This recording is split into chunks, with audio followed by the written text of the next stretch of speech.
안녕하세요. 전주남문교회 중고등부 친구들 참 반갑습니다. 임예솔 목사입니다. 우리 어제 나와 함께 하시는 하나님이라는 주제를 가지고 줌으로 온라인 수련회를 가졌었죠. 오랜만에 우리 친구들 얼굴도 보고 또 함께 예배하고 레크레이션도 하고 또 기도회와 또 애찬식을 통해서 참 의미 있는 시간을 가졌습니다. 앞으로도 우리 친구들과 여러 가지의 방면으로 자주 만나 뵈고 또 신앙을 나누고 그리고 좋은 시간을 또 보내는 그러한 시간들이 참 많아지길 간절히 소망해 봅니다.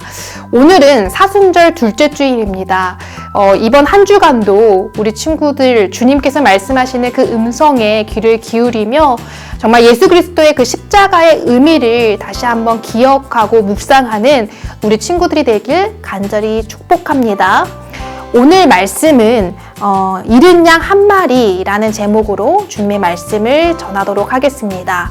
오늘 우리에게 주신 말씀은 누가복음 15장 1절에서 7절 말씀입니다. 다 같이 합독하겠습니다.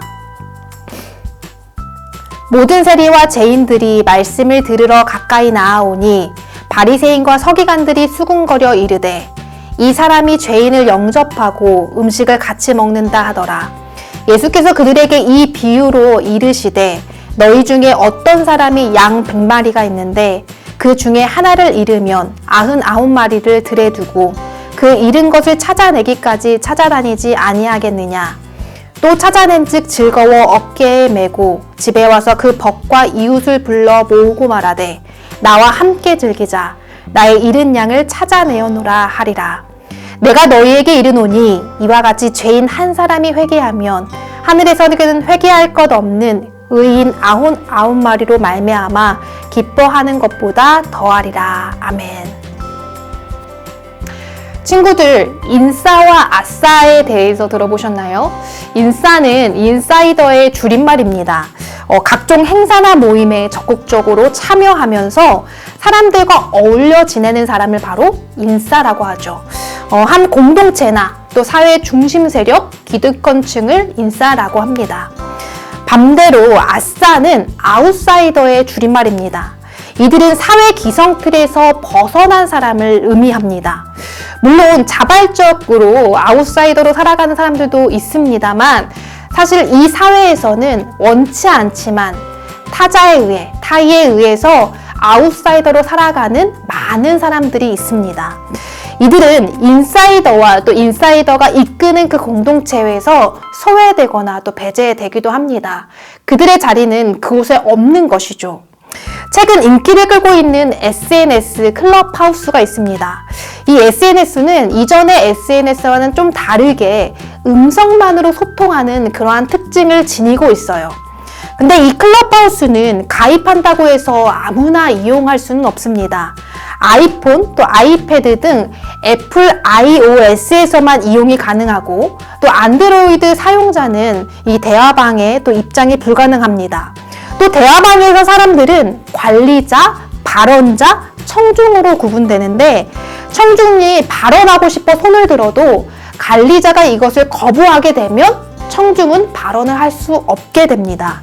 채팅이나 쪽지, 또 댓글 등의 텍스트 기반의 소통이 없기 때문에 관리자가 거부를 하면 청중은 대화방 사이에서 어떠한 방식으로도 낄 수가 없는 것이죠.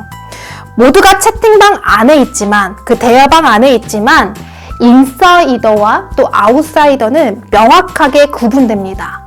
이 같은 특성 때문에 일부 사람들은 클럽하우스를 그들만의 리그이다 아니면 권력화된 소통이다 라고 말하며 걱정과 우려의 목소리를 내는 사람들도 있습니다.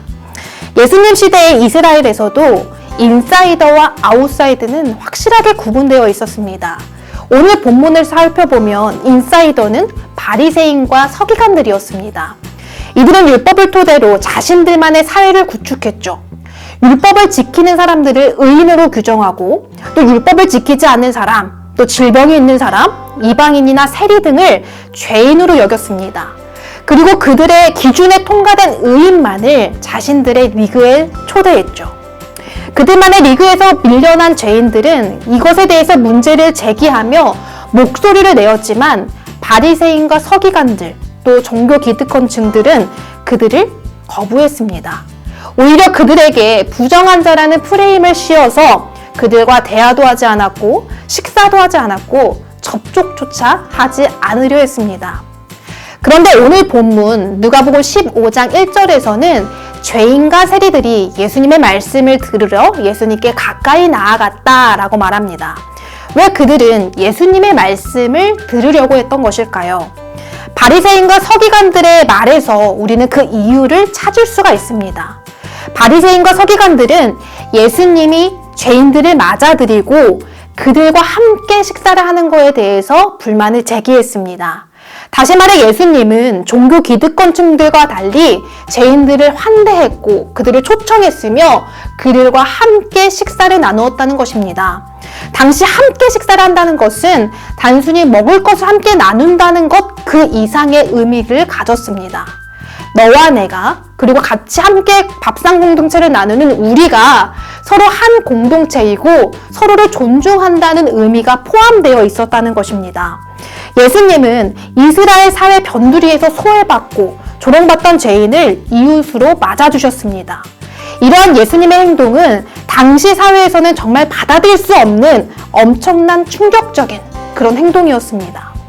기득권층이 견고하게 세워놓은 그 기준의 규범과 틀을 부수는 혁명적인 행동이었기 때문입니다. 평생을 이스라엘 사회에서 인정받지도 못했고 사회의 일원으로 온전한 권리를 누리지는 못했고 또 오히려 부정한 자요 또 더러운 자라 조롱받고 살아갔던 죄인들과 세리들에게 편견 없이 다가오시는 그 예수님의 모습, 그 예수님을 보면서 그들은 어떤 마음과 생각을 가졌을까요? 아마도 엄청난 감동과 정말 큰 울림이 그들에게 있었을 것입니다.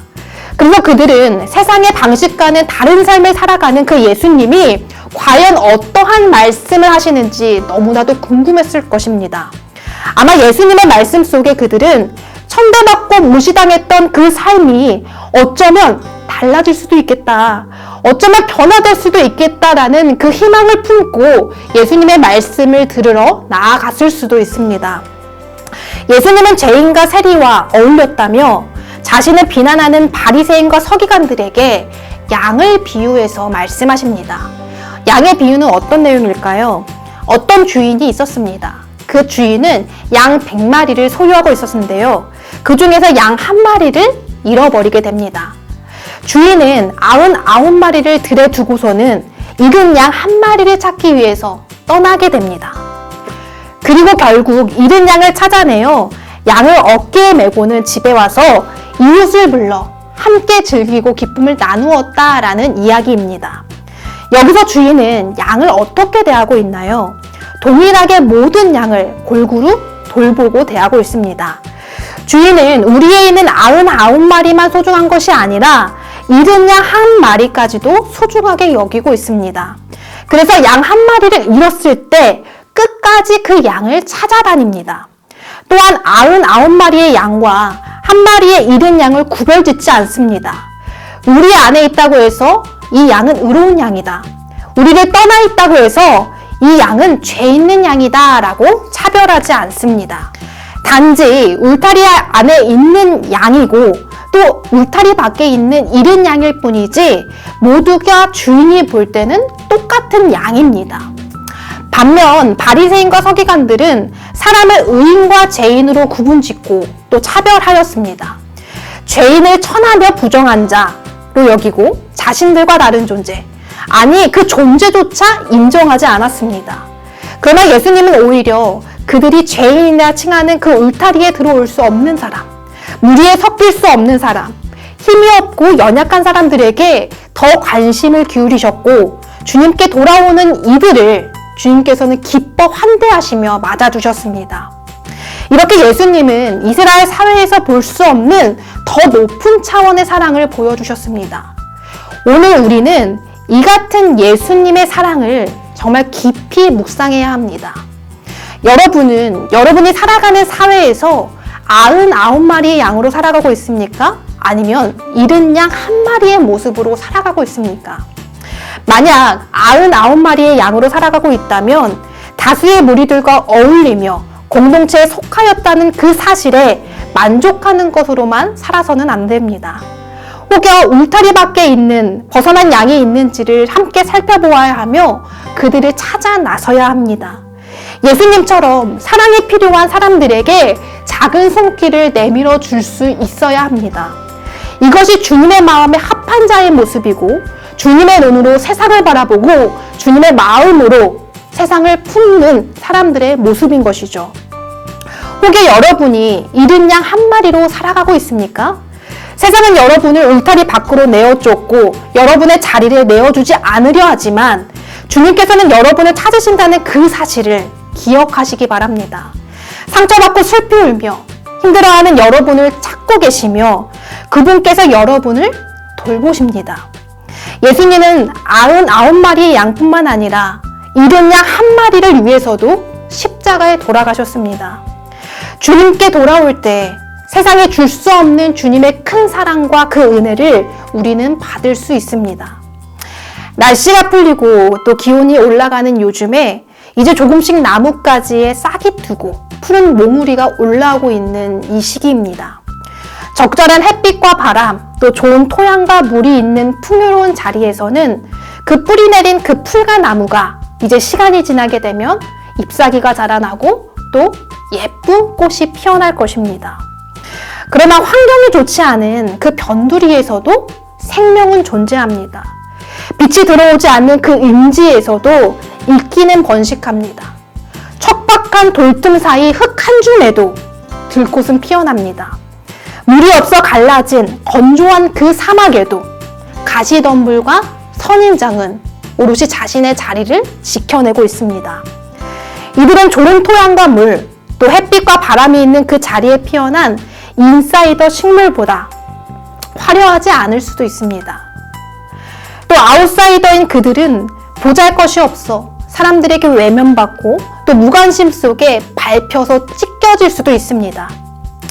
예수님을 따르는 우리는 이런 아웃사이더의 생명을 볼 수 있어야 합니다. 이끼의 호흡을 우리는 느낄 수 있어야 하며 그 들꽃의 아름다움을 우리는 볼 수 있어야 합니다. 사순절 둘째 주일 잃은 양 한 마리를 찾고 있는 그 예수님의 말씀, 예수님의 모습을 우리가 묵상하며 여러분 주변에 있는 그 아웃사이더를 위해 기도하고 또 그들의 주님 곁으로 초청하는 저와 여러분이 되길 간절히 소망하고 축복합니다. 기도하겠습니다. 참 사랑의 주님, 오늘 이 시간 잃은 양 한 마리 이야기를 통하여서 우리가 많은 것을 깨닫게 되었습니다. 예수님은 잃은 양 한 마리까지도 사랑하시기 위하여 십자가에 달려 죽으셨습니다. 우리가 예수님을 따른다 하지만 예수님의 모습대로 살았나 우리 자신을 돌아봅니다. 이 시간 그 모든 것들을 회개하고 이제 앞으로 주님의 눈으로 주님의 마음으로 이 세상을 보길 원합니다. 인사이더에 속하여진 그것에 만족하는 것이 아니라 아웃사이더에 속하여진 그들을 바라보고 그들을 품을 수 있는 우리가 되게 하여 주시옵소서. 그래서 온전히 예수님을 닮은 하나님의 자녀, 예수님의 제자로서 살아갈 수 있는 우리들이 되게 하여 주시옵소서. 예수님의 이름으로 기도드립니다. 아멘.